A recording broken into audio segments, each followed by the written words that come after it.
Guess what?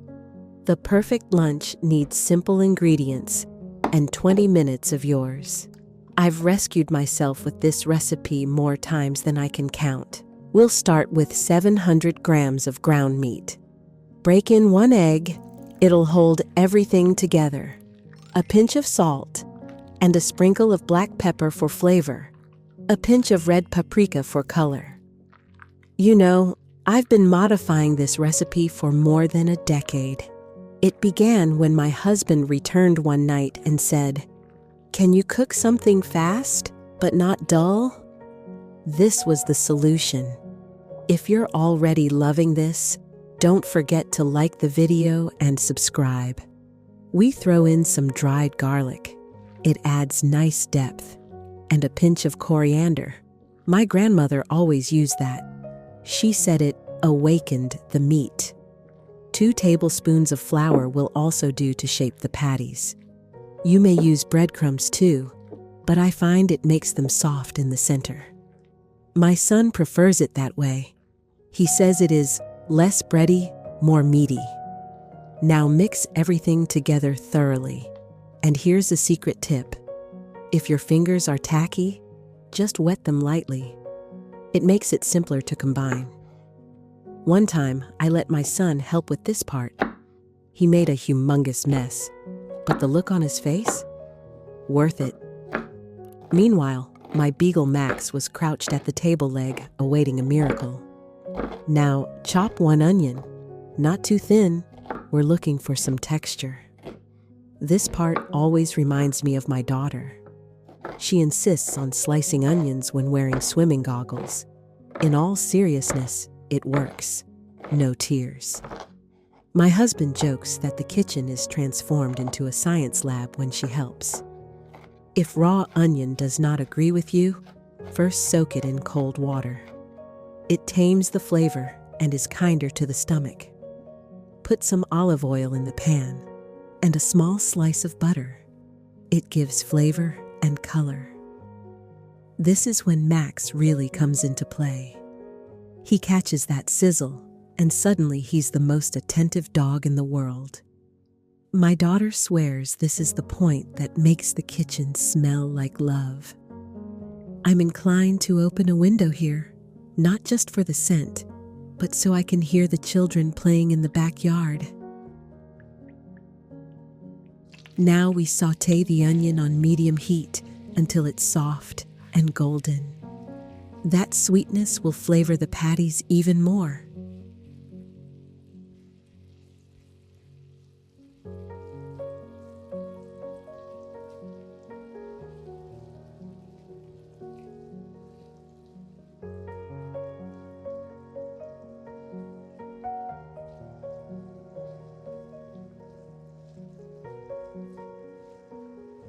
Now we peel and chop 1 carrot. Not too tiny. You want pieces you can see and taste. My daughter always says, "It looks like orange confetti in the pan." And hey, if you've made it this far, like the video, why don't you? And subscribe so you don't miss what's happening on this channel. There's plenty more to come, and I'd love to cook with you again.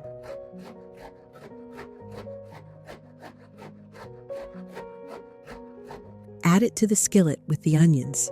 It'll get mushy and add a subtle sweetness.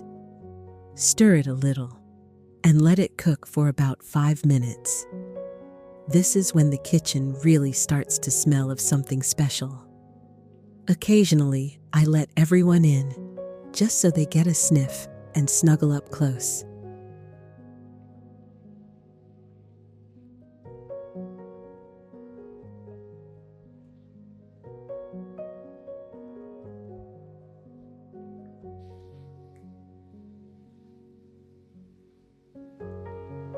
In the meantime, we go back to our meat mixture. Add in a bit of fresh chopped parsley. A small handful will do. My husband loves to joke that parsley is the green that means it's homemade. We don't always have fresh herbs, but when we do, I feel like a proper chef. Now we mix the meat once more, gently but thoroughly. You need it all mixed, but not overmixed. My son loves assisting with this step until his paws get sticky and he runs off to wash them 5 times. Meanwhile, Max the beagle stays close to my elbow in case something drops. Next, we peel 1 clove of garlic. Crush it, don't chop, so it blends into the mix more smoothly. If garlic is a little too overpowering for your taste, you can always simmer it lightly before adding. But we love that pungent, meaty flavor. Give it a stir one last time. This is the last step before we start shaping the patties. And at our house, that means lunchtime is approaching. Let's have one last stir of the vegetables. They're tender, colorful, and smelling wonderful.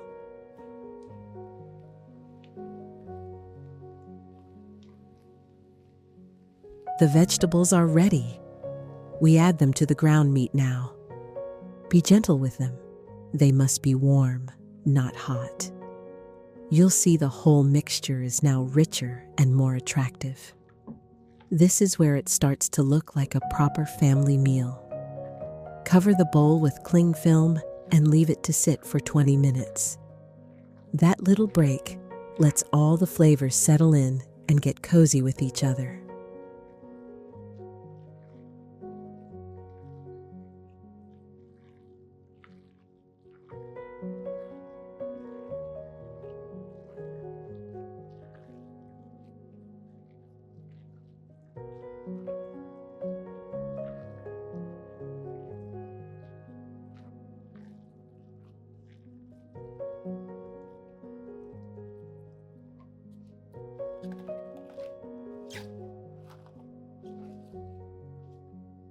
Meanwhile, we peel 4 potatoes.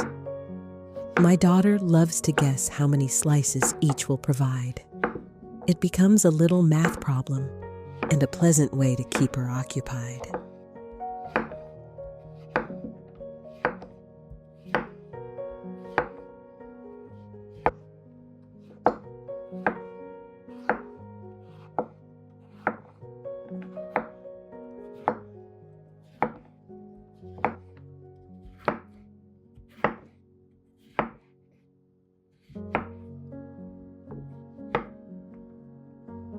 Place a small amount of olive oil in a hot skillet. Enough to cover the surface.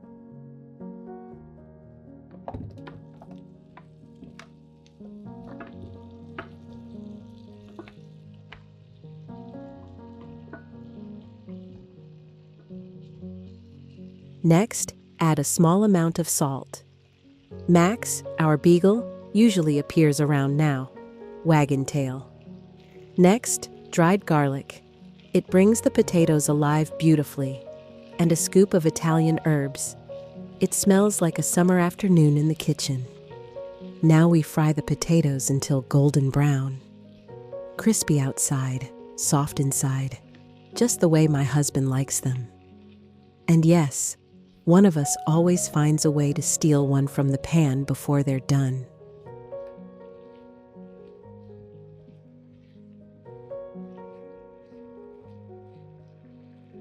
Now we dice up 1 sweet red pepper. I love how it brightens up any dish in flavor and color. My son has taken to calling it the friendly vegetable.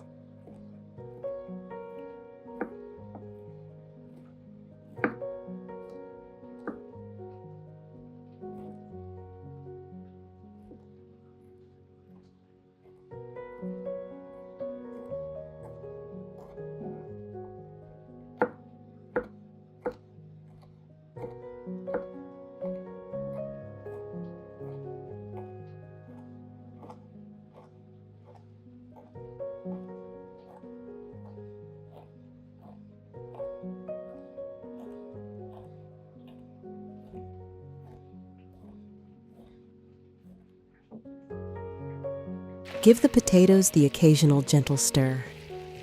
We don't want them to stick, just brown on all sides. It's one of those things you do humming to yourself in the kitchen. The potatoes are done. Golden, crunchy, and super flavorful. Truthfully, I could just serve them like this.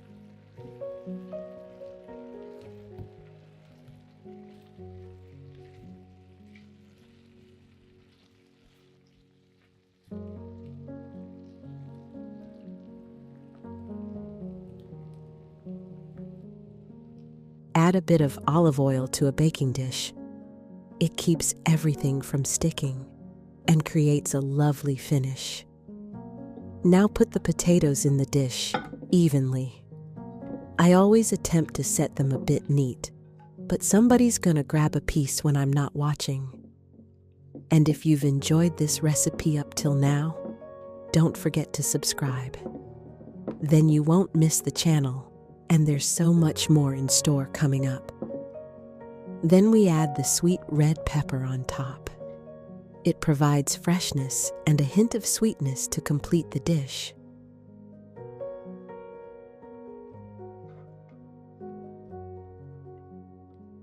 The mince has marinated. Thyme really works wonders. The herbs, the spices, the veggies, now they're all on the same page. Time to shape the patties. I like them medium-sized, palm-sized. My husband complains I always make them too perfect. I call it organized hunger. Today, I made 10 patties, enough to feed everyone, and maybe have one left over for lunch tomorrow. Though in my house, leftovers are only a theory. Now we add to the baking dish the sweet pepper and potatoes, and put the patties there carefully on top. They'll pick up all that flavor down below as they bake. It's a one-pot wonder, really. Less mess, more coziness.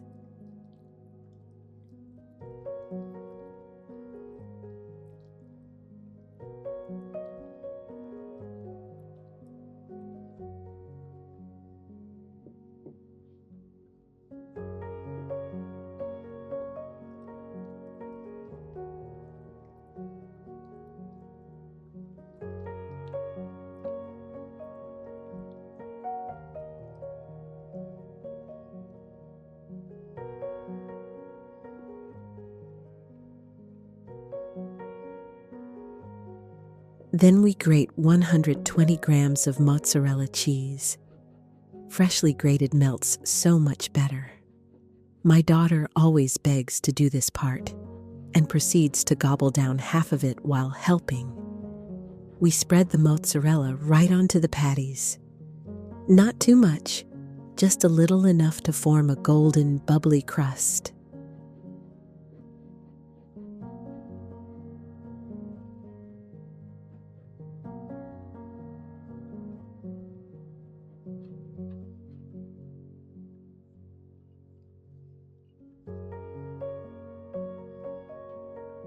And we just put everything in the oven. 45 to 50 minutes at 180 degrees Celsius. That is 350 Fahrenheit. This is when the house starts to smell like Sunday. Max likes to stand next to the oven and won't move. Now let's get ready the mushrooms. 100 grams is enough. I prefer washing them softly with a wet cloth instead of rinsing. That's what my grandmother would always do. She used to say, "Mushrooms don't bathe, only a spa softly." Chop them up, not very thinly. You don't want them to lose their pungency when cooked.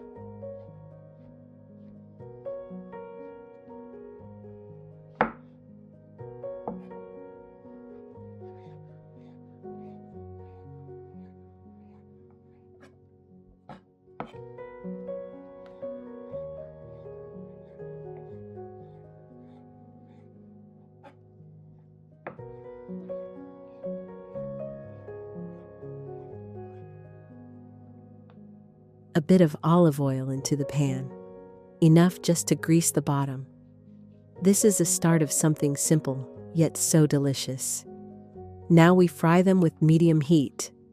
Don't rush, they dry their water. I love how they sizzle, the tiny applause of the pan.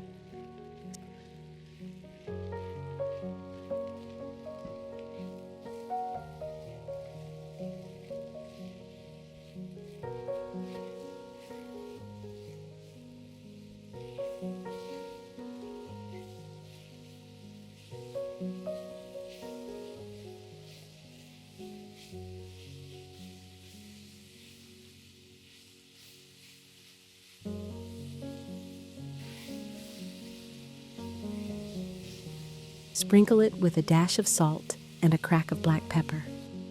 They don't require anything more. Mushrooms already have magic. We just let it shine through. Fry them until they turn golden brown. Rich, tasty, and perfectly suitable for our salad. And yes, someone will try to grab one straight from the pan. My husband, probably, with no compunction whatsoever. Let's get the remainder of our salad made now. Start with some fresh leaves of lettuce. Hand tear them. It prevents the edges from becoming hard and tough, and the salad looking artificial. My daughter informs me it gives it a more fancy and fresh look. Follow with half a red onion. Cut it thinly. We require only a suggestion of pungency. If the flavor is too strong, soak it in cold water for a minute or two. That's a little secret I learned after several tearful mistakes. Sweet, colorful, and quick. My type of ingredient.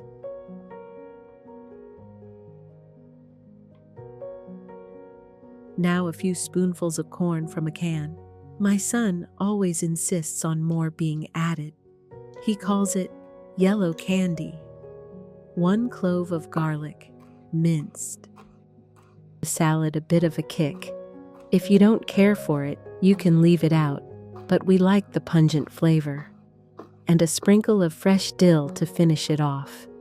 It's like a breath of summer in a bowl.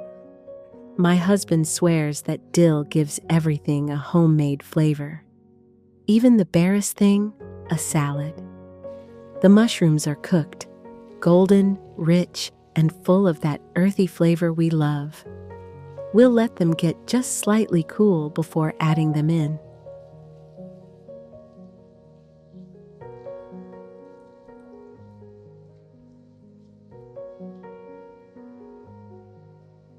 Time to make a quick dressing.